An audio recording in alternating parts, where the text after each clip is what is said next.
dikenakan hukum, sehingga ada payungnya. Saya selalu orang yang kemudian harus ada payung yang mengatur untuk itu.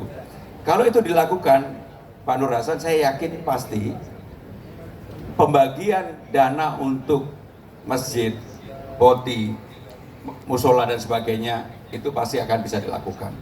Yang kemudian mengenai pasukan tadi, PPSU kan ini, kan enggak, PPSU kan orange, tapi ini yang pasukan putih, ada juga pasukan merah. Bagi saya, ini harus direform. PPSU itu dulu semangatnya adalah siapapun boleh kerja selama dia bisa baca tulis. Sekarang ini syaratnya menjadi SLTA, dan hanya orang-orang itu aja yang bisa bekerja untuk PPSU, yang pasukan orange. Padahal yang dibutuhkan bukan ijazahnya, tetapi kemauan untuk bekerja. Dan kalau saya mendapatkan amanah ini, saya rubah. Yang penting baca tulis, SD aja juga boleh. Yes. SD aja boleh. Dan itulah yang dibutuhkan, termasuk tadi pasukan putih. Harus dibuat simpel. Memang ada, nggak semua orang bisa katakanlah merawat atau memandikan jenazah. Saya kasih contoh walaupun beda.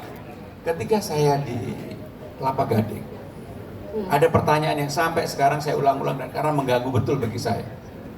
Pak, gimana caranya saya bisa menikahkan anak saya? Karena depan rumahnya itu udah jalan setapak. Hampir di semua daerah yang saya keliling mengalami ini. Maka saya mengusulkan yang disebut dengan balai rakyat. Di balai rakyatlah orang boleh mengawinkan anaknya, hitanan, acara gotong royong, berkesenian dan sebagainya. Sehingga dengan demikian betul-betul keberpihakan kepada masyarakat di bawah itu nampak dan jelas. Bukan hanya sekadar diucapkan. Saya terus terang, kalau saya mendapatkan amanah, yang lebih utama bagi saya adalah menyelesaikan persoalan yang ada di bawah.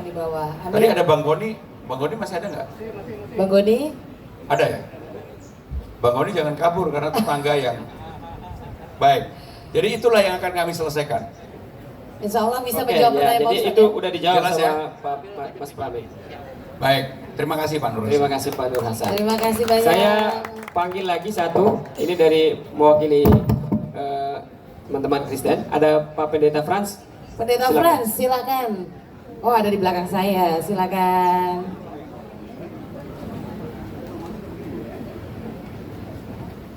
Assalamualaikum warahmatullahi wabarakatuh. Shalom, salam sejahtera.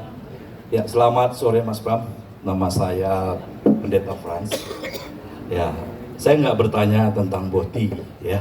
Jadi yang lebih menyangkut apa yang dirasakan umat Kristiani dan kaum minoritas.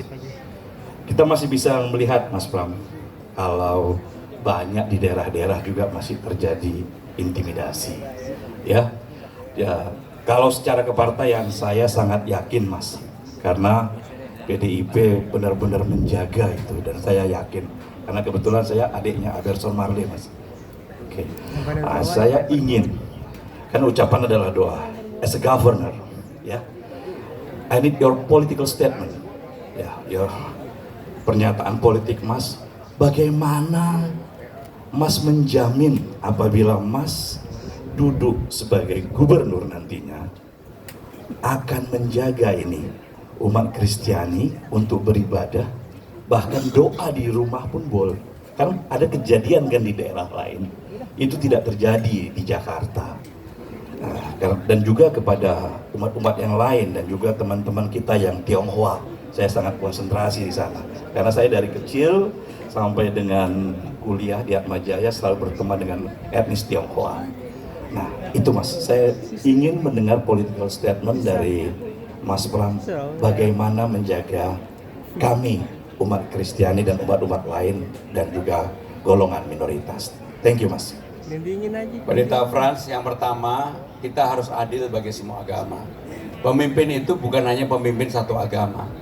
Kalau di umat Islam, ada yang namanya pergi umroh, haji, dan sebagainya yang dilakukan oleh pemerintah dalam hal ini. Maka sebagai pemimpin, kalau saya menjadi gubernur harus adil. Ada juga untuk Holy Land, dan itu harus dilakukan. Tidak hanya untuk agama Islam misalnya, harus ada adil. Nah, bagaimana political statement untuk itu? Pendeta Frans, saya ini lahir besar di satu partai. dan saya ditempa untuk itu. Termasuk saya adalah orang yang selama 27 tahun bersama Ibu Mega dan loyal untuk itu menjaga konstitusi. Konstitusi kita sebenarnya sudah mengatur untuk itu. Sehingga tidak perlu ada political statement. Siapapun yang menjadi gubernur wajib hukumnya menjaga pembukaan preambul Undang-Undang Dasar 45 yang menganut kesetaraan bagi semua agama di Republik ini. Itu.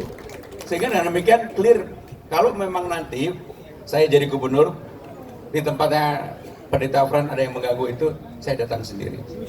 Saya datang sendiri. Karena saya nggak punya beban, dan saya nggak mikir 5 tahun lagi harus jadi gubernur lagi, enggak. Benar-benar enggak.